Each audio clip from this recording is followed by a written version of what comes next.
Howdy, and welcome to Curious Blend. I'm your host, Keller Davis, the owner of Createscape Coworking here in Austin, Texas.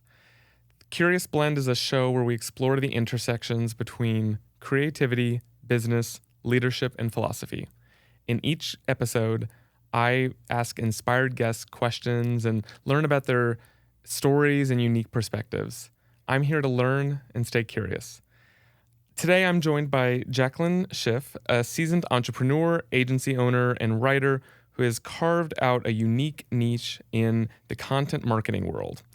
As the advisor and formerly the founder and principal of Podreacher, now known as Spoke, Jackie has built a company that helps B2B marketers turn their audio and video content like podcasts, webinars, and virtual events into compelling written content such as blog posts, customer stories, and lead magnets. Jackie's work has been featured on Indie Hackers, Starter Story, and on numerous podcasts highlighting her innovative approach to content transformation. And before that, she had a career in healthcare journalism. I'm thrilled to dive into her story, explore entrepreneurial insights, and learn about the values that drive her. Jackie, welcome to Curious Blend. Thanks, Keller. It's good to be here with you. I'm glad to have you here today. You've had quite just from knowing you and also looking into kind of your history with work, you've had quite the journey from healthcare journalism to founding your own content agency. Can you walk us through your own career path and what led you to launch Podreacher originally? Yeah, absolutely. I'd like to say that I've had a pretty nonlinear career. And, if you look at some of the pieces individually, they maybe don't make sense. But, for me, I obviously see the connections between them. And so, as you said, I started my career, I used to live in Washington, D.C., and I started as a reporter reporting on global health, which I found really interesting. I studied international relations in college. And so this was it kind of fit with my academic interests, and then obviously loved writing and reporting. And so I started there, but also I think quickly in journalism realized that, wow, there's no way to make money in this. I started at the time where, blogs were just becoming a thing, and, social media was kind of in its infancy. And I was curious about all of these things. And so especially, early in my career, I would do a lot of things on the side, just kind of experiments. And I think, looking back also, was part of my entrepreneurial drive. That's always been a part of me. Both of my parents are entrepreneurs. So, definitely grew up in that environment where, it was very regular for me to see people who started things and did their own business. And so that I kind of always knew that was an interest, and I knew I wanted to start something. And over the years, I started smaller projects and stuff, and, they didn't really work out. At a certain point, and this was, so I worked for a B2B healthcare publication in Chicago, and left that role and decided to take some time to travel while working at a few freelance gigs. And at that point, I'd had some experiences from, failed businesses before. I'd at that point probably also had about 10 years of professional experience working in journalism, but also content, marketing, PR. So had a pretty, I say at the core, I'm a content strategist. Most journalists probably wouldn't think through that lens, but looking back, again, it's about connecting the dots. And so I was freelancing, doing the digital nomad thing, but also very actively looking for a business idea. And at that point, I think I also had the sense of how much persistence it would take to get something off the ground. And at this time, podcasts were really coming up. I've always been a podcast listener. Feel like I kind of have gotten almost like an honorary MBA from listening to business podcasts. Yeah. And so, I was definitely drawn to that and curious about podcasts. And at the same time, because I was freelancing, I saw a lot of people were asking, can you take this podcast episode and turn it into an article for me? And I was like, oh, well, that's journalism, at its core and whatever. And I was like, and it makes sense that people would do this. It's good for SEO. It gives them additional content based on content they're already creating. And so I was like, I think this could be a business. So I approached about 10 podcasts, just, cold. One or two of them were people I'd sort of come across, or met like at a professional event or something. And I was like, hey, like you're podcasting, you've got X number of episodes. Would you be interested in turning your episode into an article? And that's how I acquired like my first 2 clients. And so again, I approached 10, 2 converted, and I was like, okay, I think this could be a business, and sort of started Podreacher from there. Now Spoke. Yeah. Wow, that's really cool to hear. What? It's like now it's taking me back to like talk about it because at this point it feels like a long time ago. Really? Like what year are we talking about? So I started in 2018. Okay. Yeah, and so I'd been freelance for about 2 or 3 years, and once I got back to the States after spending some time in Mexico, Guatemala, and South Africa. I was like, okay, that's when I kind of had the idea and approached those initial few podcasts. I see. What kind of work did your parents do with like entrepreneurism? Because I relate to that because my parents had a like an appraisal startup in Austin, basically in the 80s, and so like wow. So I also kind of grew up with. Kind of like that mindset that's like, you can make a business if you have ideas. So. Yes. And I'm curious, like, what kind of appraisals? But I won't turn the interview on you. But so my mom has always worked in health insurance. Okay. Yeah, and my dad, I always used to say when I was younger, I was like, my dad's an engineer. But now, he ran an engineering company that manufactured valves. Okay. If that means anything. So super technical. And, very different to what I do. But yeah, they're both, people who had to sell, start, be motivated, motivate other people. So I think, whether I realized it or not, and I probably didn't growing up through osmosis, a lot of that, I took on a lot of that. Yeah. Yeah, you kind of adopt the self-starter mindset. Yes, and you see it in practice, and you don't even realize you're seeing it, and and so it obviously made an impression. Yeah. When I was young, I always thought to myself I'm not going to do what my parents are doing, then I feel like I kind of do in some ways too. So really, it's funny just how that kind of happens. What is the connection aside from entrepreneurship? Or I think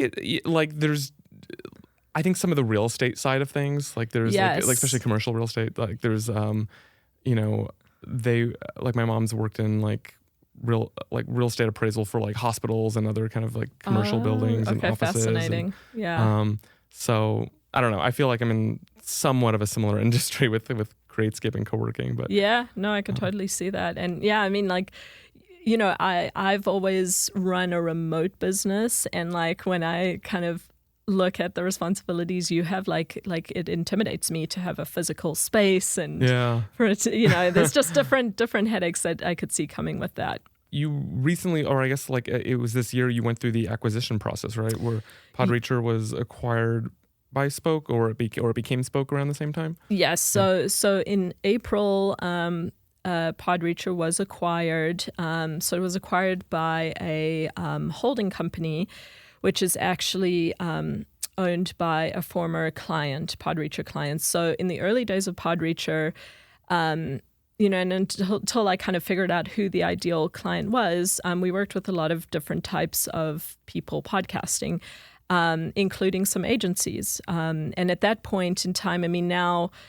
obviously with AI kind of has taken over a lot, and a lot of people do their show notes with AI, but it was a big headache in the early days of podcasting, to get these show notes written, because it's kind of the last step in production. You want them to be good, you want them to be accurate, but it's it's a slog after you've like produced a whole podcast episode. So at that point in time, we were working with a bunch of different agencies, approached them. So podcast production agencies. And, my sell to them was, you guys really know how to make a podcast, but you don't have an editorial process around your show notes to make sure they're really good and robust. So we can do that for you. And so one of those clients was Motion, which they're a B2B podcast agency. We worked with them really well for 2 years, and we were basically doing all of their show notes, kind of in a white label capacity. So had a good experience with them, like came up with the format for their show notes and everything. They, decided to take it in-house at a certain point, which was fine. And so there was about 2 years we didn't really work together. And then when I decided to sell, they approached me and said, yeah, let's talk about this. And then that led to the acquisition in April. Okay. Yeah. And then Podreacher. So around the time when I was thinking, like, am I actually going to sell? It was basically like, okay, either the business needs to really be pivoted and rebranded, or I'm going to sell it and it can be someone else's problem. But part of that exercise was, I thought, like, what would a rebrand look like? And so me and my managing editor did a lot of thinking around that and came up with the name Spoke, which we really liked. Mm-hmm. Kind of the idea is like spoke of a wheel. So like connecting the podcast and your recordings to the rest of your content strategy. And then also at the core, we take the spoken word and turn it into words, written words. So kind of like the double meaning there.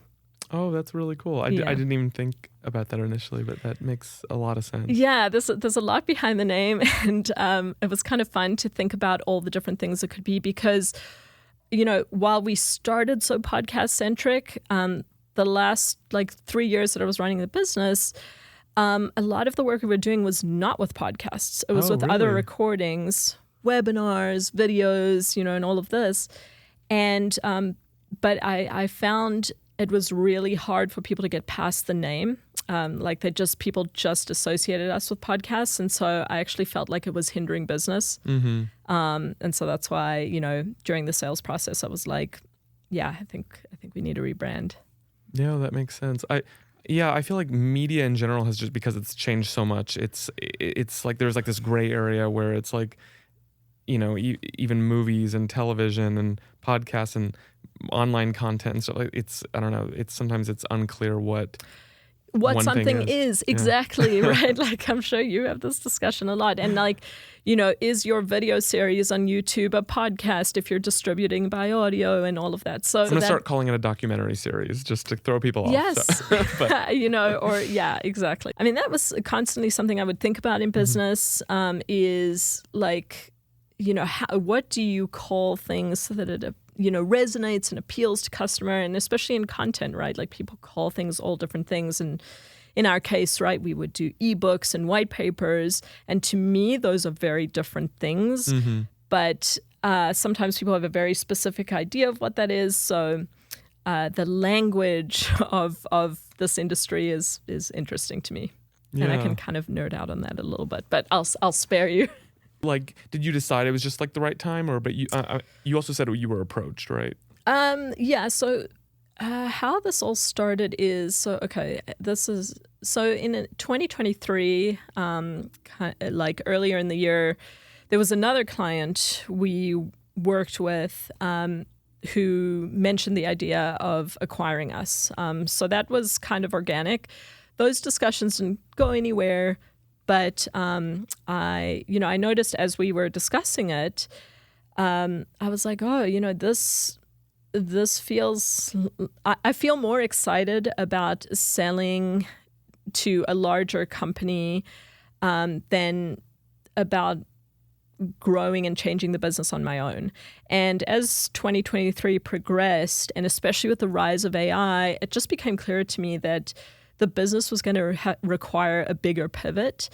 And, one of the main things I've always thought about for years in my career is, I've always thought the advice to follow your passion is confusing because I'm a person that's passionate about a few different things. I'm like, which one? Yeah, same. And I think a lot of us are like that. Yeah. And so I prefer to think of like following your motivation. And that can change from time to time. And, I think it takes a good bit of self-awareness to know like what motivates you and all of that. And I think the things that originally motivated me about the business had changed. It went from being an idea to being something that was, a viable, sustainable business. I'd also come to the realization I'm a good person to go from A to B and to get something off the ground, and I love that. But taking things to the next level of growth, I either needed to bring in some other folks that were kind of like, at an executive level, or someone else needed to do it. And again, the whole value proposition of the business needed to change a little bit.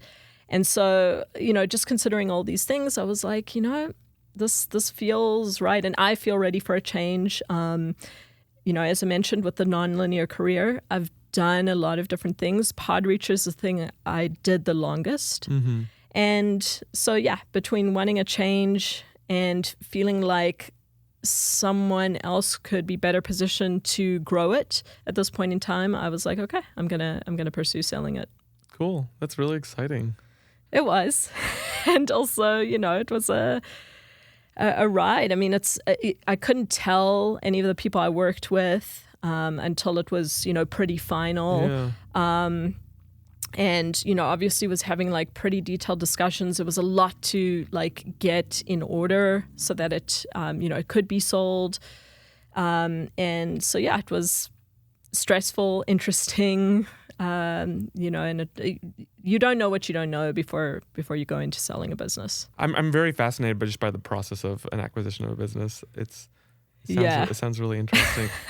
Especially something that was like your baby and like something that you created. I know you're still an advisor, but no, for sure. And like I think that was a huge reality check. And I think so it helped that I had a few friends that had sold businesses, and so I really like leaned on them for advice. I think it took me a while to get my ego out of the way, right? Because I thought the business was worth, I know like all the blood, sweat, and Sky's tears. the limit, yeah. But then, when you look at like what do similar agencies sell for, and, like how do these multiples really work and all of that, like it was a big reality check to be like, okay, this, if I want to sell it at this point in time, this is kind of what the price tag is going to look like. And to just, deal with the reality of that. But even, once I kind of had it valuated and everything else and all considered, it still felt good to me to move forward with that. I think in the back of my mind, I would have loved to kind of hit the 10-year mark and, have been at like triple the revenue level that I was at. But again, thinking, okay, thinking what would be necessary to reach that point and what I would have to do and everything, like it didn't sound as fun or I guess a better way to put it is I don't think that was a direction in which I wanted to grow personally. And I think that that's valid, that's a valid reason to want to sell a business, if you can. It's not always sellable at certain sizes and stuff like that, but for me, it was the right answer. Well, and hopefully now you also will continue to have time to pursue those other ideas that you mentioned that always, that kind of go on. And I feel like at the core, I am an ideas person. And I think from running a business for 6 years, I felt very shut off from that because I was very in the weeds of it. And so part of what does excite me about where I'm at now is I'm starting to, I don't have to think about content repurposing every day, all day, and managing a team and all of that. And so to have the space to think about different ideas, exactly, it's exciting. But it's a shift, to just, because again, it was in the weeds of that, then in the weeds of the sales process. And And now I'm on the other side. Yeah. That's a lot. It is. Have your previous businesses also been virtual, you said? Because you said you've been kind of like a nomad for a little while in terms of like have you been to other co-working spaces like for years? Is that like... Yeah, no. So I've been remote working in some way, shape, or form like since before the pandemic. So I know that's kind of like a point for a lot of people where they kind of got their first taste of it. But I was already adjusted to that and had been going to co-working spaces for probably like 3 or 4 years. Even before 2020. Createscape is definitely one of my favorites. Oh, thank you. You're not just saying that because I'm here. No, I'm really not. And I've said it to people unsolicited before. Like, it's just, it's a good environment. There really feels like there is a community. Mm-hmm. And I think a lot of the places kind of promise that, but there isn't as much of it. I love to hear that. Thank you. Yeah, no, it's totally sincere. And so remote work is something I've done. Previous businesses I've started, and certainly while I've been a freelancer, most of the work has been remote. Yeah. Some people think that both remote work and co-working just started around the pandemic, but it's like, Createscape started in 2014 and I was co-working even before that. And oh, wow. There's I don't know, it kind of blows people's minds sometimes when it's like this some of us have been doing these kind of calls and stuff. Exactly. Yeah. And I think early on in even now when people like when I tell people what I do, like their first thing is they're like, oh, so you work from home? And I'm like, well, actually not usually because you can, but I can, but so for me I like the separation of home space and workspace. Same, yeah. And that was something like I learned, and I think a lot of people learned once they went remote. It's hard to just be in the same environment all day. And with me also being an extrovert, I feed off the energy of, it's not even that I have to talk to the people around me, but I like to be around other working people. And that keeps me kind of a little more focused and motivated during the day. So so it's been a good tool. So we've talked a little bit about like content repurposing being crucial for marketers, and like Spoke, does that too. Like, what do you think is the most underutilized content repurposing strategy for businesses today? Ooh, now you're making me put on my Spoke hat, which is so. I mean, I think at this part of what I was proud of with starting Podreacher, now Spoke, is I think I was early to picking up that content repurposing is going to be a marketing strategy. I think now it's pretty pervasive, and a lot of people are doing it. To me, the thing that I see is a lot of people are doing it to check boxes, to be like, oh, I'm doing this. I am making content based on my podcast or video series or whatever for LinkedIn, X, the newsletter, and all of that.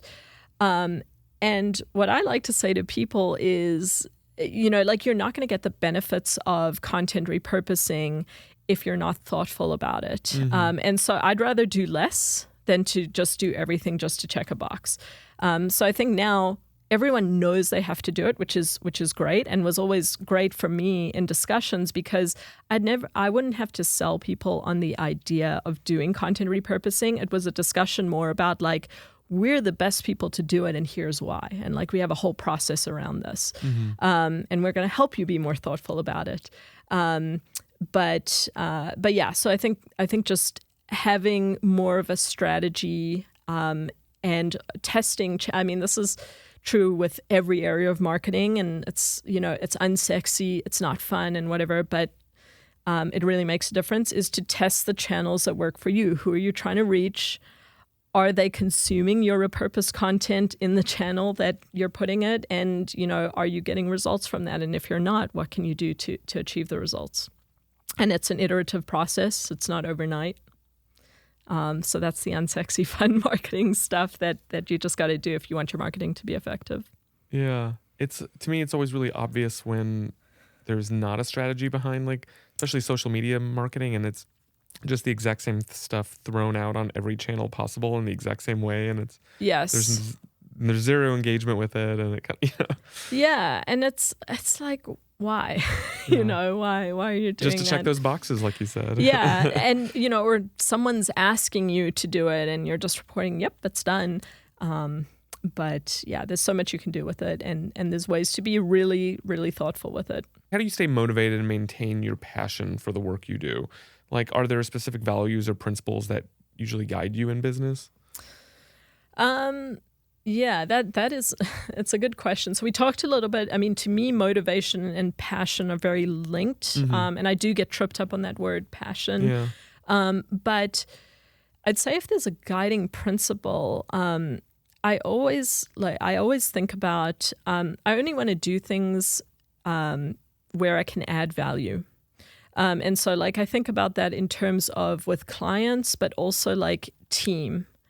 So I never had any full-time employees. Everyone I worked with was a contractor or a freelancer in some capacity. And I think especially in the gig economy, that's like making sure that you have a good experience for freelancers is often overlooked.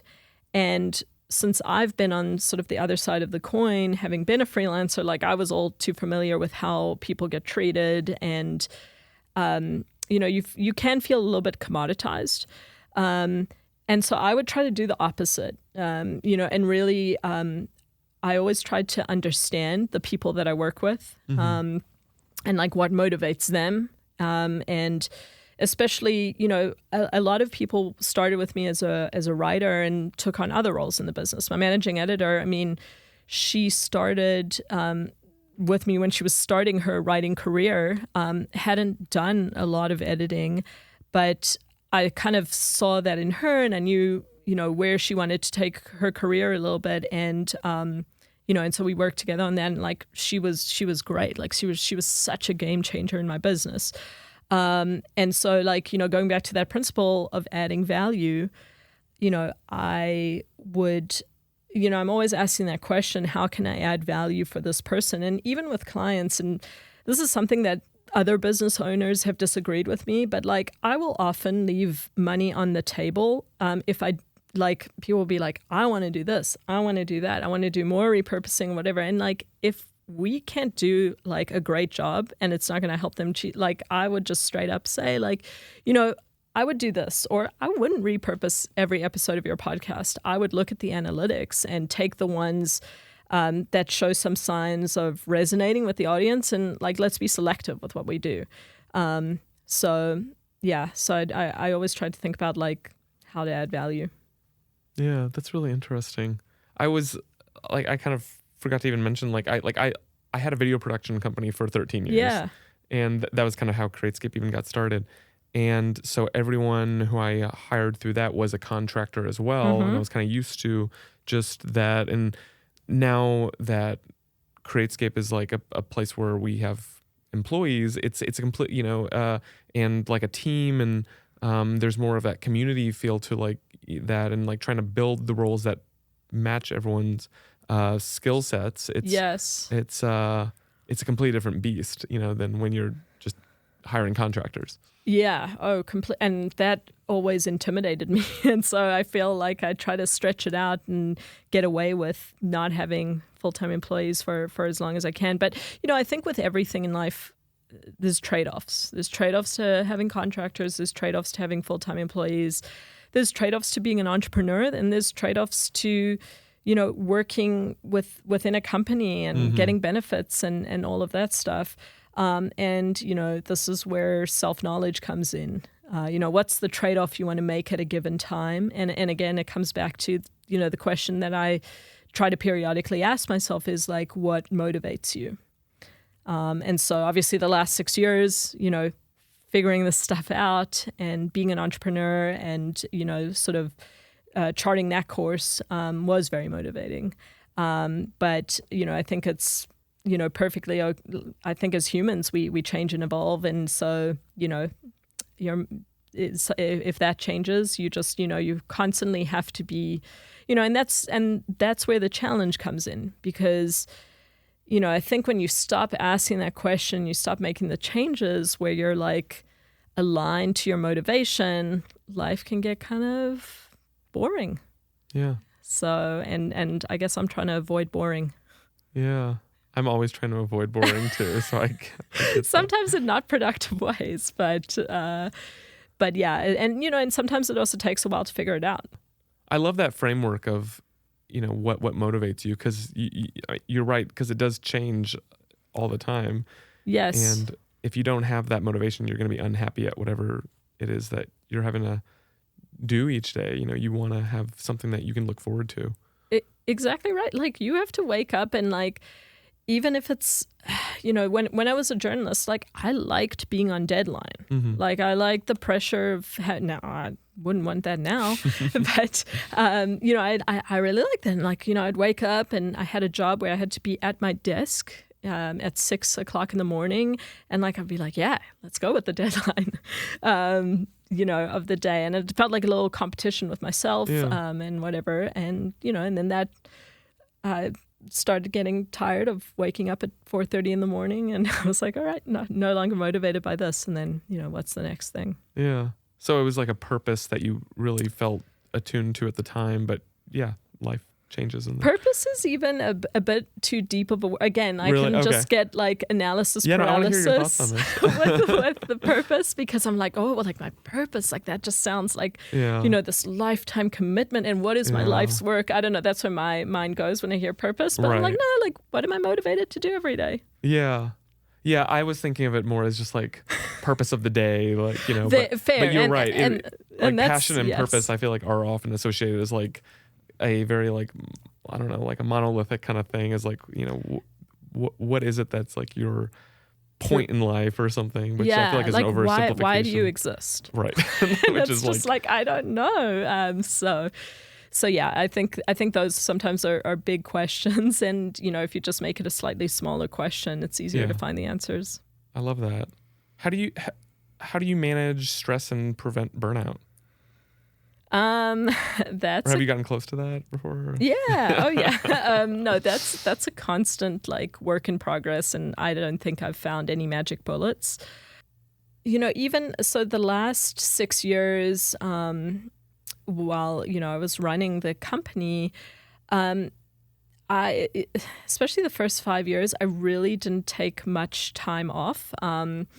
And it's not that I couldn't, but it would require a lot of planning and thought, or what felt like a lot of planning and thought, and I just didn't do it enough. And I was like, oh, well, I don't have to start every day at 8 o'clock or 9 o'clock. Like, I can start my days a little bit later. And so for a while that worked. But I did definitely get to a point, it was actually soon after I moved to Austin, where I was like, I just need a week off. I need to not look at email for a week. And this year also, I have been, like just able to take like I recently got back from Taos, New Mexico, spent a week there. And so just taking a week, that is more about recreation and discovery and, enjoying the time, with, in this case, my partner, is like I find really rejuvenating. And so, that's not that profound or whatever, but I think especially when you don't take enough time off for an extended period, I'm really feeling the value of that. I think also just, movement, getting out for a walk and whatever during the day. Some days, like, it feels so impossible, which is kind of ridiculous. But, everyone has time to, like, just step outside for a few minutes. And that can also just, like, really shake things up and, like, help you come back a little bit de-stressed to face your afternoon or whatever. Yeah. I've tried adding just some time into my schedule that's just for me to think and just like kind of strategize, like what is it that I'm doing, like what is like what are my main goals and priorities this week, because if I and I'm still not the best at doing that, but it makes a big difference when I do, because otherwise I feel like I'm just in response mode. Yes. Have you read that book? I don't know if the book's called this, and I absolutely cannot remember the author, but Thinking Time. No, I haven't. Yeah, so That sounds I interesting. wish I knew. Yeah, and I'm not the concept. He definitely refers to it as thinking time, but it's exactly what you're talking about, and it's it's also like working on the business, not in the business, and like really making space for that, and like how is what you're doing day to day like helping you or not helping you to achieve your strategic goals. So yeah, but it's in my experience, it's a really hard discipline to set aside the time for that. But when you do, I think to your point, like, yeah, it's a really powerful thing. And I remember also watching the Netflix documentary about Bill Gates, and I think like every summer or something, he takes a week where he literally like goes to a cabin, reads books, and thinks. Yeah, I feel like I need that now. Yeah, no, it's a good thing to do, but it's, as I say, it's a discipline, I think. You mentioned like past businesses or ideas that you had that you described as like failures or something like that. Like is there like how do you think about failure or like that kind of challenge and what you can take away from it? Yeah, it's a good question. And I guess I don't love the word. I know I use the word failure. Yeah, that was the only reason I brought it up. No, for sure. And I don't love the word. I'm reminded of a saying, and I'm not sure who to attribute it to, but like it's sometimes you win, sometimes you learn. And so like I guess that's how I would think about failure is, sometimes you go in and you don't achieve the outcomes that you set out to, but usually when that happens, you do learn something, or at least you're a little more experienced. And, I'm truly not a person who's afraid to try things. And I know some people like struggle with that a little bit more. So like I'm okay with things, not working out. Obviously it's not fun, and like you don't want it to not work out in like a catastrophic way. Thankfully, I can't say like that's ever happened, but I also have enough faith in my own abilities where if things don't work out, I'll figure it out. And so, and each time I feel daunted by that, or I'm like, can I figure this out? I'm like, well, until this point, you have. So I think, that just reminds me to try things. And I also like another operating principle I guess I have is I think it's always more valuable to like you learn from doing, not from thinking. Even though, again, there's a value to thinking time. But you're never going to walk away from engaging or putting yourself out there, especially with the right intentions, and not gain something from it. So like even in times where like business was slow or something, I'd be like, you know what, like I'm just going to find 10 people to talk to this week. And obviously it's with a view of generating more business and whatever. But again, I'm not thinking too much about like how am I going to generate more business. I'm like, I'm just going to set up 10 conversations, and then you do it, and I would often find like there'd be a result from that. Not always necessarily in the time period that I wanted, or whatever, but yeah. So you learn by doing. Yeah, every time I've started a business, I really had no idea what I was doing, like at first at least, and then had to figure it out along the way. And I trusted enough in my own instincts to get me to that point. Right. And I think that's the other thing, like when you're an entrepreneur, you just have to be resourceful. And so even if you can figure it out on your own, it's finding the right people to ask or, read up on something, and, and you realize everyone's just kind of making it up or figuring it out as they go. Very few people, I think, go in with this very evolved blueprint, follow it to a T, and get the exact results or better than they hoped. I don't think life works that way. Yeah, I mean, I've had failures as well with business too, and but I always would rather have like the freedom to take those risks and see where it pays off, and then just kind of like use everything like use every challenge like it's a learning opportunity, like you said. So yeah. And I think you kind of have to have that mindset if you are running something or in your own business, because if you don't, there's a lot of things that can discourage you all the time. Yeah. But you can't let it get you down. Of course. What's next for you?